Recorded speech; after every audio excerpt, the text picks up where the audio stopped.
Hi, I'm Tom. Welcome to my workshop.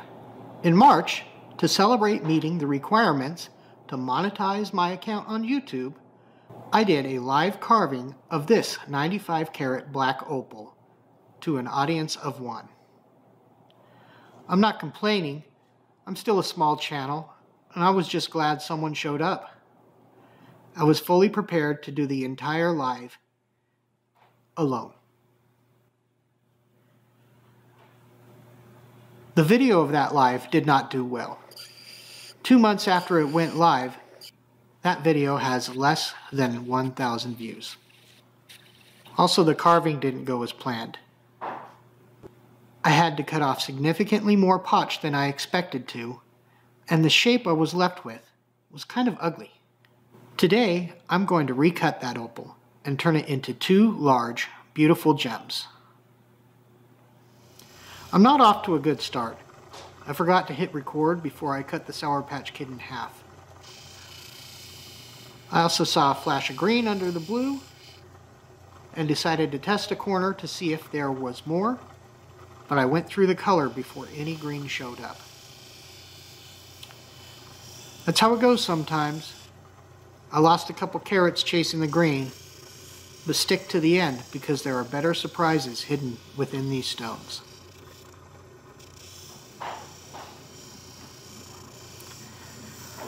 I've already roughed out the shape.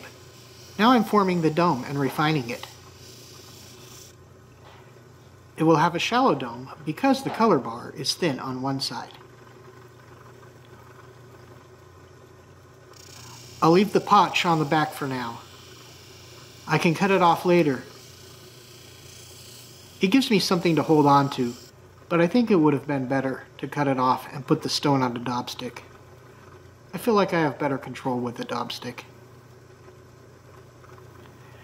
If you're new here, this is my diamond gem lapidary machine, spelled J-E-M. It was left to me by my grandfather, who taught me how to cut and polish gems when I was a teenager. These wheels are impregnated with diamonds with increasingly finer and finer grit. Coarse grits grind faster, but they leave deep scratches that have to be removed later.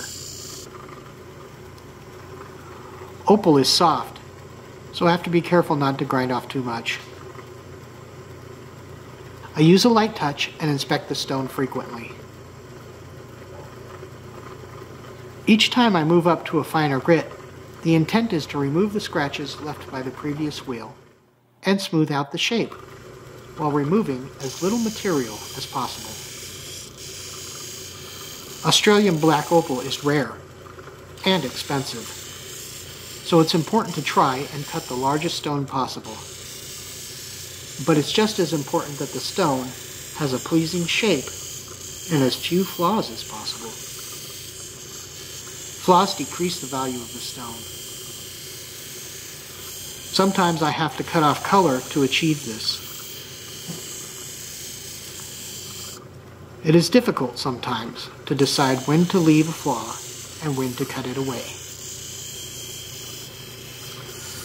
I told you I would cut the potch off, and I almost got the shot in frame this time.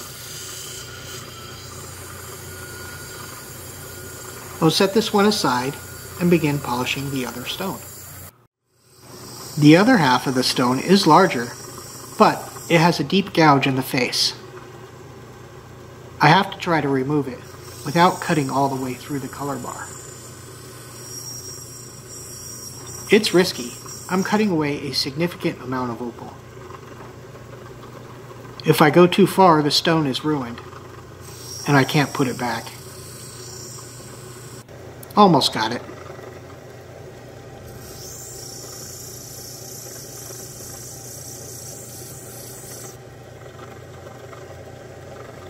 There. I'll just verify by drying the stone. Some imperfections are easier to see when the stone is dry.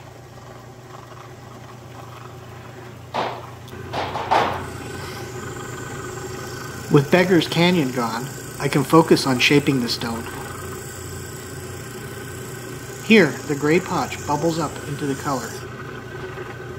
I have to remove it. I've gone back to a coarser wheel so I can cut away the gray faster. Now I can form the dome. It's another low dome. High domes are preferred, but they are rare. It requires a thick color bar, and even then, the best color is often right next to the potch, like with this stone. The last step is to polish the stone on a felt wheel with cerium oxide. For me, it's the most difficult part because I'm impatient. If the stone gets too hot, the polish is ruined, and you have to go back to the diamond gem. Come on, focus. Damn. Hate the autofocus on this. Just focus on one thing.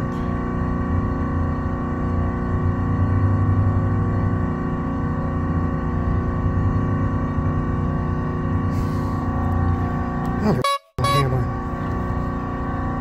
I need a new camera. I did get a new camera. The new one does a much better job picking up the color flashes. Now you can see these are more than just blue. There's blue, aqua, green, orange, and even red. These are going straight into my collection. Hopefully, someday soon, I will design some jewelry fittings that are fit for these gems. Thanks for watching.